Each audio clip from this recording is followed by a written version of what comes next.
We now move on to Miss Sanchayta. Miss Sanchayta runs Bagh Bagicha. It's a working farm and a nursery.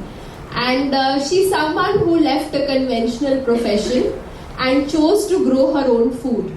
So she's going to tell us what led her to leave her job, take an unconventional profession, start growing her own food, and she's working on to making it a self-sustainable farm also in all ways, economically also, environmentally also. So she's going to share her journey on that.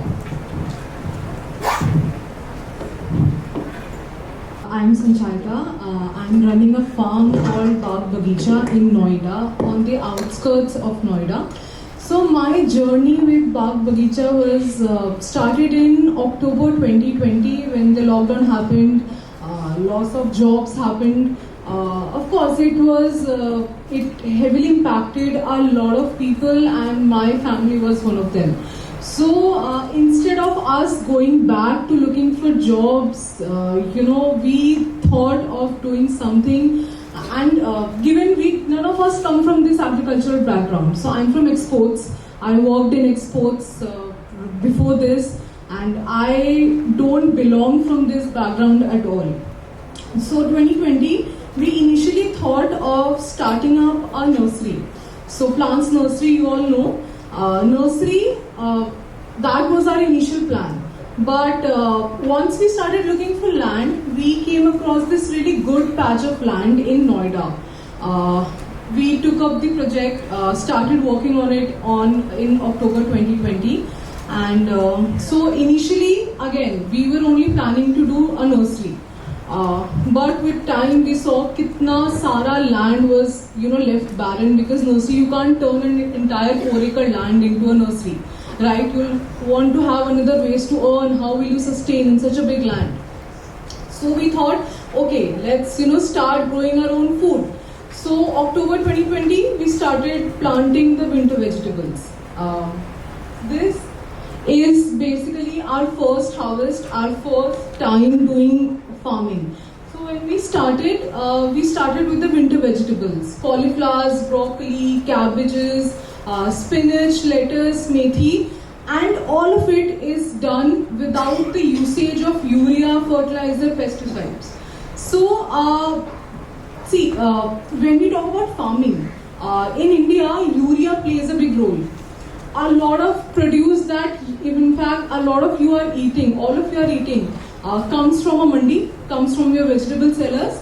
You can be assured that all of it are laced with urea, because that's the only way you can develop the produce. So think of a farmer, a poor farmer. Almost all the farmers in India, a lot of farmers in India, they're very economically not on the higher side, right? They come from older families, they've been doing farming for generations.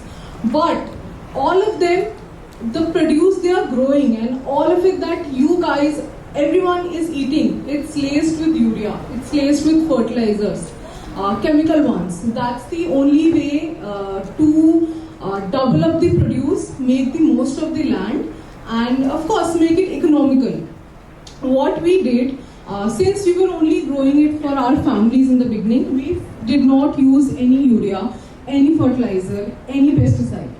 So imagine I was growing around 100, suppose if I'm growing 100 kilos of something, and when you do that organically without the use of urea or anything, the produce that comes out is only say 1 kilos of 2 kilos. The other of it is going waste because of climate. So climate change plays a big role. When we're sitting at homes, we don't realize how big is climate change. At a farm, last year, because of climate change, I lost about 300 kilos of my produce because of climate change. Untimely rains.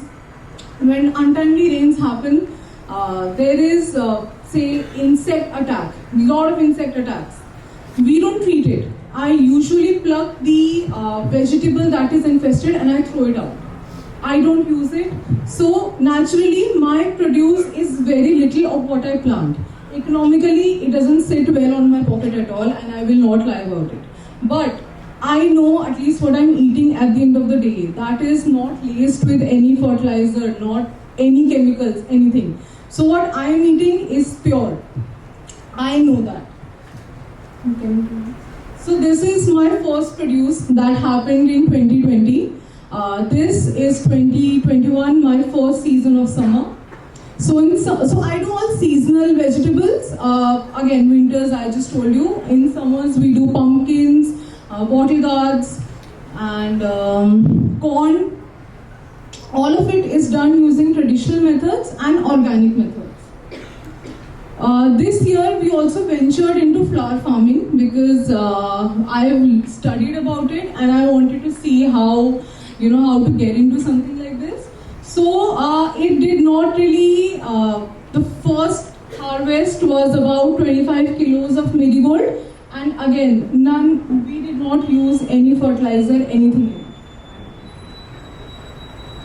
Another step in becoming self-sustainable was to set up my own vermicompost unit. My farm is about 4 acres and we use almost 100 tons of manure or khad in a year to keep the soil fertile.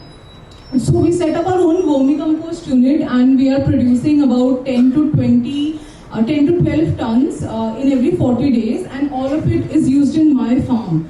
So before any produce, I am prepping my land with tons of vermicompost.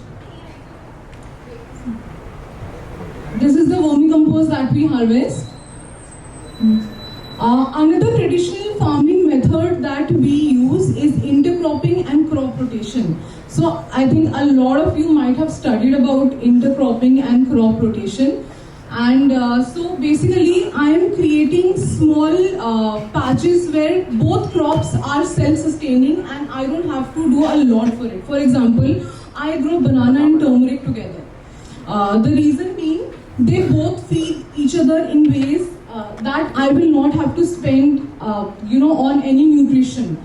So it becomes a self-sustaining patch of land. All of it that you see is planted by us. So basically my farm 2 years later is a small forest farming patch where we grow so many seasonal produce. We have fruits growing, we have bananas, we have pomegranates, we have guavas. We have so many birds, bees, butterflies living in there. Again, I've created a small place where we all coexist in a way that anyone is harmed. This is the produce. So also one of our part of the farm is we also run a small restaurant at the farm. It's fully run by my mom. And whatever we grow, we serve that. So it's very simple, very basic meals. So whatever we grow at the farm, whatever seasonal, whatever we are able to source fresh, we are able to harvest that at the farm. We host people also for birthdays and similar celebrations. So one of the projects that we recently started was making these cow dung pots. So the pots you see here is completely made of cow dung. We've mixed lacquer, we've mixed Fevicol. So basically we have a mixture and we have invested in a small machinery. These pots are made at my farm, and the reason why we chose to take on this project is to minimize the use of plastic in the nursery. If you guys know about a little bit about plants, you must know that they come in small plastic bags, right? What do you do after you plant the plant? You throw it, you discard it. So this is one way to reduce that discarded plastic. They come, currently we are making them in 2 sizes, and you can keep the plants in this as is, or you can repot the entire thing in another pot. So basically we are closing a loop here, we are reducing the waste and we are closing the loop here. And we are producing around 200 to 300 pots in a single day. So again, the goal of this is to reduce the plastic. Currently, whatever plastic waste we have at our farm, we are using it to make paths at our farm. So again, there are many open loopholes in our farm right now, and I will not lie about it because that's something that's a continuous process. So when we talk about thermocol, we've completely reduced the use of thermocols or anything that we have to discard.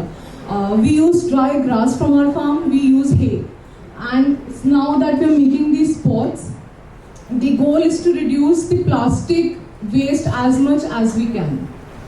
So my,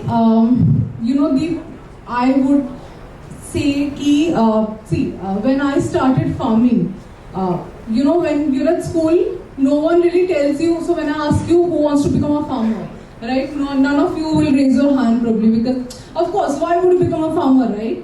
But I think this generation, you guys, you need to come and bring your education, bring your specialty to this field.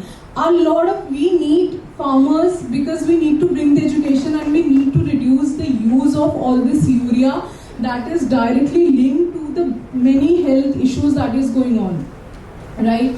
And so what I would say, if you get a chance, or if maybe think about it, and we need people like you to come into this field, bring your education, bring your expertise, so we can create more farmers like you and I. And we can basically make a world where it's safe for foods, the food that we're eating that is very basic, that is not safe at all. So if you guys come into it, maybe we are able to create more patches of land like this one.